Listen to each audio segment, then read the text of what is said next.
Be boring like me. Here we are again, coach on a couch, and I'm going to waffle on about being boring and why, specifically if we're talking about fat loss, boring works, like rinse and repeat works. Now, you don't necessarily have to be as boring as I am. I am very boring. I'm a creature of habit, always have been, always will be. Massively got autistic traits, not traits. So when people ask where my son gets his autism from, probably me, if I'm honest. I don't know if it's hereditary or not, but it would make sense. Anywho, boring. When you're in a fat loss phase, and I use the word phase because you're not in fat loss forever, but everybody who joins my program specifically, or myself, I go through phases of fat loss.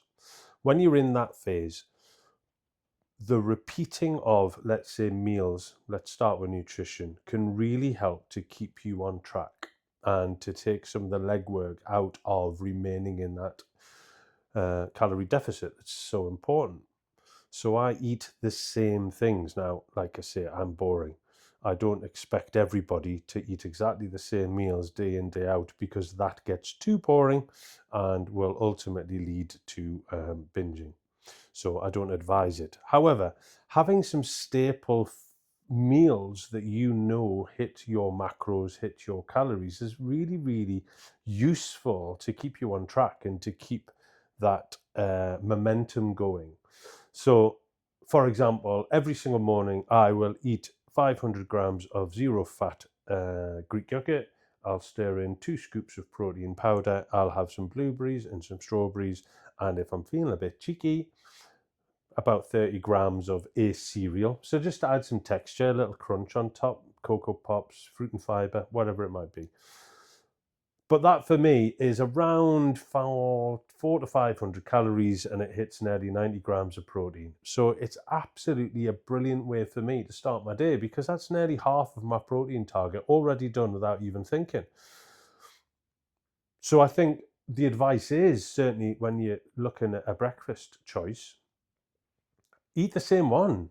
Eat the same one, or have a couple of different variations, but try and eat the same one, because it's going to help keep you on track, and it's going to keep you in control of the calories you're consuming over the day. And also, if you're logging your calories, it's so much easier to just punch in these structured meals, because then all you have to add in throughout the course of the day is anything additional to those things. So that's really useful as well, because I'm naturally lazy and I find counting calories hard enough, but then logging it equally is fucking ball aching. Anyway, I digress. I've got another client as well that we're trying to really tighten up on her, specifically the lunches. And what we've decided, and it works really, really well, and it's something that I've done in the past, is to have a base lunch. So, for example, we've said get some wholemeal pasta, cook it off, and mix into it, once it's cool, some light mayonnaise, some peppers, some onions, some tomatoes, some cucumber, and that's your base. Then each day you can just add in a protein source. So one day you might have tuna with that, and one day you might have some chicken with that, and some cooked ham with that, or whatever. So each day you can add then a different protein source. So you get a degree of variety. You're still hitting your macros as far as your protein's concerned.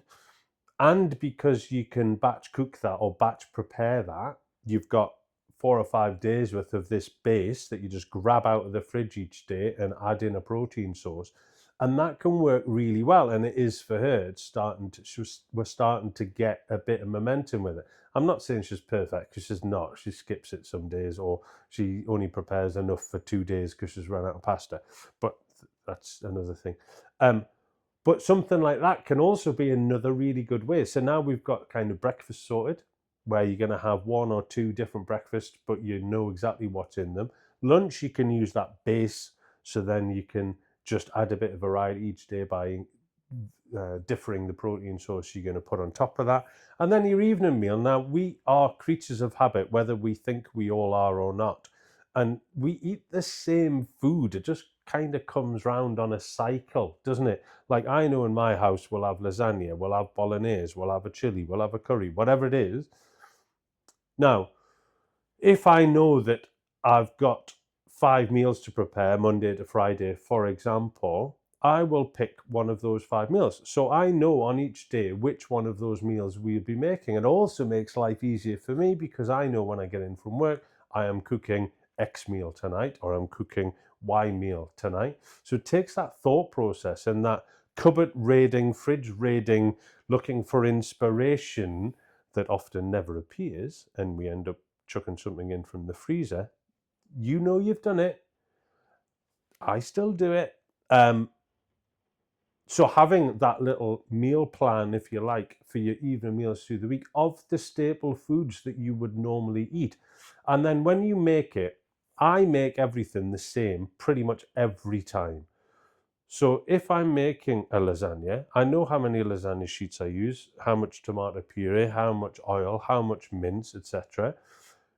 If you're using MyFitnessPal, you create as a recipe. So you do the laborious task of weighing and measuring and inputting everything individually, but it becomes then a saved recipe, a saved meal. So when it comes round again on your food cycle, you just select it. You don't have to go through all of that laboriousness of weighing and measuring everything, because give or take, it's going to be pretty much the same, isn't it? So things like that can really, really help. So structuring your evening meals, creating recipes that you've already punched into MyFitnessPal, having a base lunch, and having the same sort of breakfasts can really help to keep you on track. So boring works, rinse and repeat. Now then, when it comes to training, boring also works. People are quick to change routines, and I'm all for variety as the spice of life. However, how are you ever going to monitor any progression in your training if you are constantly chopping and changing what it is you're doing, either session by session or week by week? So I would give you at least 3 months worth of a training program, and then it allows us to monitor this progression throughout these different exercises, so we can monitor the strength, so we can monitor the improvement in mobility and flexibility and ease of movement and everything else that comes with it. So being boring with your training also really helps, but not only just because it can keep you more adherent, because you have it scheduled, you know what you're doing on what day and what exercises, so it builds that familiarity, it's a hard word, with the workout, and you'll either learn to love it or hate it, but either way you still get it done. And then you can have a look at adding some different stuff, sort of 12 to 14 weeks in, you can go, right, I'm going to change things up, I'm going to mix things up. I'm just starting to fall out of love with training, I'd like something else to keep me engaged. For some of my clients, and I've got a couple of clients who've got ADHD, what we actually do is we have 4 staple movements in each of the sessions, and then a choice of do whatever you like for the last 2. It can be anything you want, and it just keeps that spice alive sometimes, but we still have those 4 staple movements. But trying to schedule your workouts in throughout the week works really, really well as well, because it also holds you accountable. And that's where in the last video I did about structure, which beats motivation every time, and I stand by that, but having that structure can work really well. But with structure comes being boring. Like, get it done on it. You're gonna do your lower on a Monday, you're gonna do an upper on a Wednesday, you're gonna do a whole body on a Friday, for example. Doing the same exercises, going through the motions, and obviously and hopefully pushing yourself so that you are seeing progression from session to session. That's ultimately what we want, but that's where the boring works. But if you still need a little bit of variety, throw in a couple of bonus exercises at the end that you've seen on YouTube or TikTok that you fancy giving a go, or something that's not in the program that you like, so you're going to just add it on to the end. But boring works with the training as well. And then when we look at daily habits, specifically, I'm going to talk about sleep for my boring, because it's the one I'm really, you thought the rest was boring? Yeah, they didn't even cut it when it comes to my sleep pattern. So boring works when we are talking about sleep hygiene and trying to make sure we're getting good quality sleep. My head falls off if I don't do my usual bedtime routine. So I am later in life, and I do value my sleep. And thankfully, both my children are slightly older, so I don't need to worry about them as much. But I certainly don't need to tuck them in and read my fucking bedtime story anymore, thank God. I just leave the internet running, and that keeps them entertained. Yeah, I can feel the judgment. Anyway,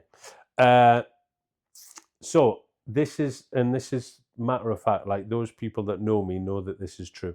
I will generally switch my TV off downstairs, so I'll have my wind down time in front of the TV after I've had something to eat or I've done check-ins or whatever it might be. I will always watch some TV because it's an important part of the ritual. I will take my medication. I take various medications for various ailments, both mental and physical. And I also take some supplements to help with sleep and recovery, like magnesium and zinc and vitamin B6. Anyway, I'll not bore you with that. Maybe that's another topic, supplementation. We could maybe just cover that in a future video. Comment below. But I will then generally switch the TV off at 8 o'clock with a view to be upstairs in my bedroom by the time I've chucked cats out of the house and finished off any dishes that my kids have decided to leave in the sink because they seem to be allergic to washing their own plates. So I'll generally close down the house, if you like, and then I'll go upstairs, I have a shower, I brush my teeth, I get into bed, and I'll read my book. And I'll read my book until I feel like I'm about to nod off. That could be 2 pages in, it could be 10 chapters in. It just takes as long as it takes. I don't rush it because I want to make sure that I fall into a nice deep sleep as soon as possible. And if I try and force it, I find that I'm just tossing and turning and I don't relax. I always have, by the way, before I go to bed, at least one hot chocolate. Lights, it's only 39 calories per cup.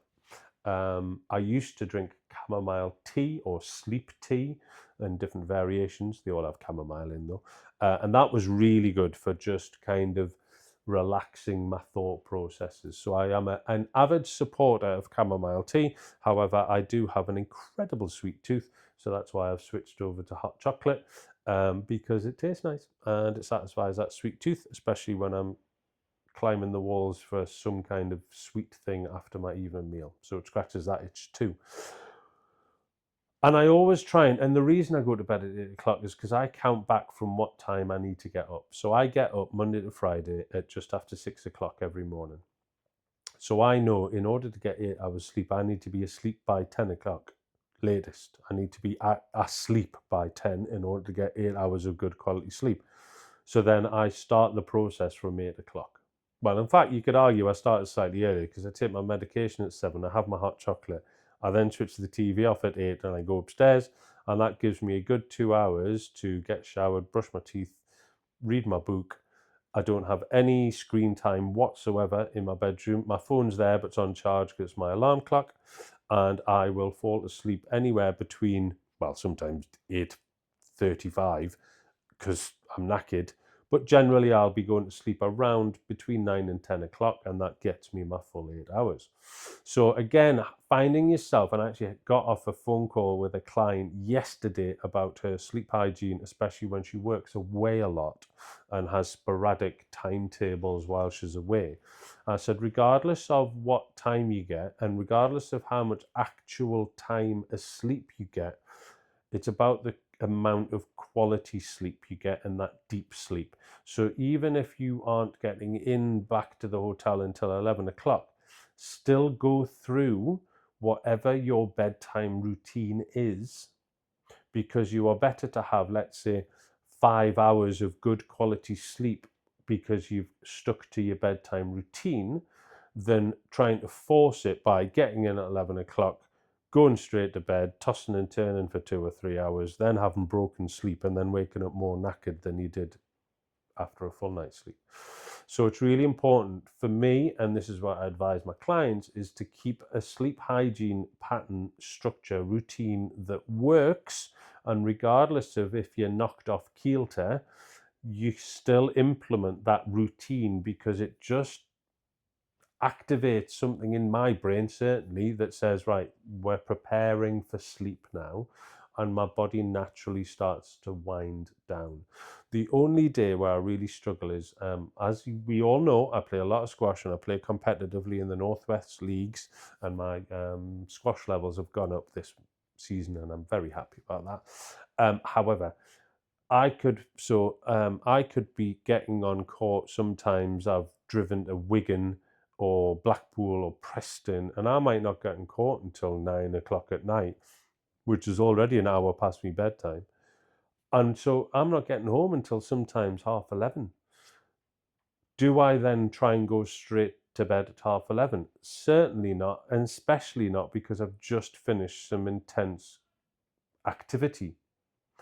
So my body's still in that kind of fight or flight state. I've got the release of all the chemicals. I'm in a heightened state. So can I go from that straight to bed and expect sleep? No, I can't. I don't know whether the microphone picked up on that thumping, but that's my son getting frustrated with himself playing on his arcade games. Arcade games. God, how old am I? On his games console. In fact, it's a PC. A game PC. Oh, good God. What did I do? Oh, I can't remember. Anyway, so do I struggle on a Thursday? Yes, but I can't go straight to bed. So what I do is I still have my cup of hot chocolate when I get in. I take all of my medication. I'll put the TV on for half an hour, 40 minutes. I'll go upstairs to bed. I'll have a shower. I'll brush my teeth. I'll get into bed. I'll read my book and I'll go naturally to sleep. That works. So, in summary, boring fucking works. You don't need to be as boring as I am. And I do have the luxury of being able to dictate a lot of my routines because my kids are older and a lot less reliant on me than perhaps younger children. However, you can still have good structures, systems, and practices in place to give you the best chance of continued success and ultimately longevity and sustainability in the approach, which we know is all I harp on about. But when you're looking at your food, try and eat the same fucking food. When you're training, try and train the same days and try and stick to the same routine for a good amount of time so you can monitor progression. And when it comes to your habits, and specifically if we're talking about getting good quality sleep, have a routine, stick to it, and regardless of how many actual hours of sleep you get, the measure is how many hours of good quality deep sleep do you get. So I would always advise stick to your structure, stick to your bedtime routine, regardless of the time. I am done for today. I hope you enjoyed this episode, and I will see you next week. Oh, and subscribe wherever that icon is, and follow or whatever you do, and tell other people, because it'd be really nice just to share this with other people and build my subscribers up. That would be awesome. All right, speak soon. Bye.